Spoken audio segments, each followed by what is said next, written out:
Lesson 2, July 24th, 2016, Rough Draft. Dialogue and theme: The Silent Car.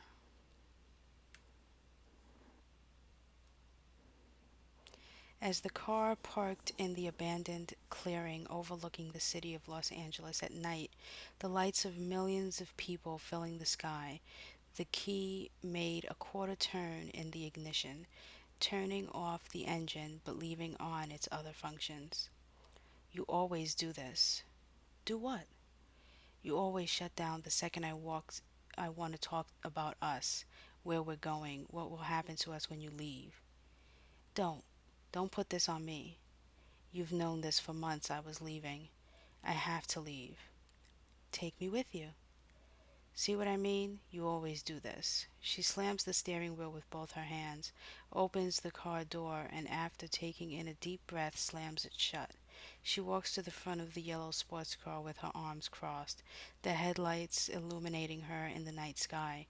She can barely see her girlfriend in the car from the beams of light in her eyes, but she knows what she's doing in there. She refuses to give in. She turns and leans on the hood of her car, her sweaty palms leaving streaks as she braces herself on the hood.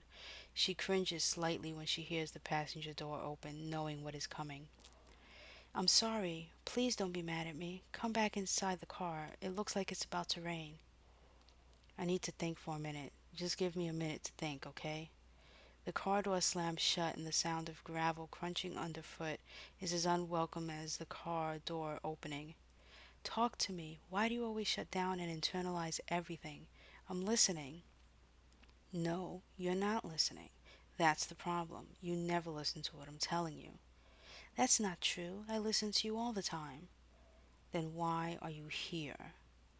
Where else would I? No, that's not what I meant. Why are you standing in front of me right now? I said I needed a minute to think. So you listened to me so freaking well you decided to stay out here when I clearly meant I wanted to think alone. You never listen. Her eyes get watery and her lower lip begins to quiver. She turns on her heels and gets back in the car, slamming it loudly shut. Now her arms are crossed. A long sigh can be heard coming from both women at the same time. She shakes her head and walks back to the driver's side of the car and gets inside, leaving the door wide open. If you start, I swear to God I'll walk out of this car and walk home. Understood? She nods her head. But what did I say? She puts one foot out of the door. Okay, I'll be good, I promise. Her eyes shut to prevent any tears from falling. Good. Now I realize what my leaving means for both of us. You know how I feel about you. I care. Are you about to break up with me? Because if that's what's about to happen, then stop. Just walk out the car and walk home. Shut up, please, and let me finish my thought for once. The silence in the car is deafening as she waits to see if her girlfriend is going to interrupt her. She always interrupts her. Always. After 2 minutes go by, which feels more like 2 hours, she continues. Why do I let you drive me crazy like this? This was a rhetorical question. That was a rhetorical question. I know why, 'cause I fucking love you, damn it. Imagine loving a woman who drives you as crazy as you drive me. Can you imagine it? She nods her head yes, then puts her face in her hands, afraid to look at her. The breakup is coming, she feels it. It's too quiet in here. She leans over and turns the radio on, changing the stations erratically, stopping on each long enough to know what kind of music she's looking for: romantic music, mood music. She brings her legs she put outside the door back inside and slams her door shut, making her girlfriend look up suddenly, afraid she was alone in the car again, but she wasn't. There's that beautiful face. Don't ever hide it from me. Their song comes over the radio suddenly, and they both slowly look in the direction of the radio in disbelief. They then look at each other and begin to laugh, reaching out for each other's hands. Letting you go will be the hardest thing I've ever done. I've got a solution to that. She leans over to the glove compartment, opens it, and pulls out a small box, handing it to her girlfriend. Don't let me go. Tears begin to fall down her girlfriend's face as her shaky hands open the box to see the most beautiful engagement ring she'd ever seen. A purple stone set between two slightly smaller diamonds catch the light of the moon. Her hands are shaking so much and there are so many tears in her eyes she can't get the ring out the box, so she hands it over. Put it on my finger. She takes the box and removing the ring from it slowly places it on her shaking ring finger. She moves to turn the radio off. Leave the radio on.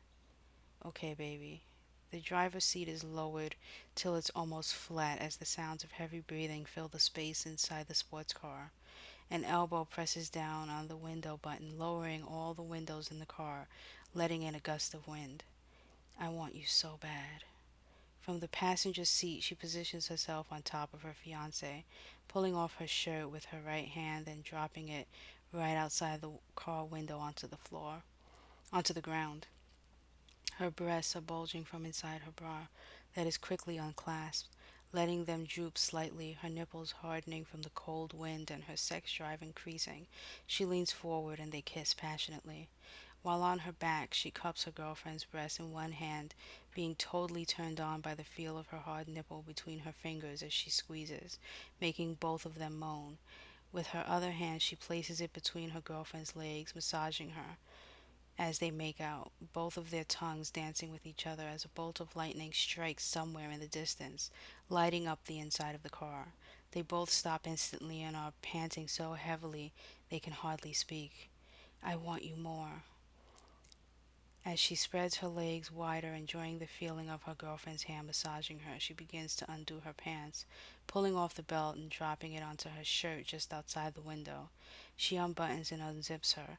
Then, lowering herself on top, feeling her breast pressed up against her girlfriend, she whispers in her ear, Come for me, baby.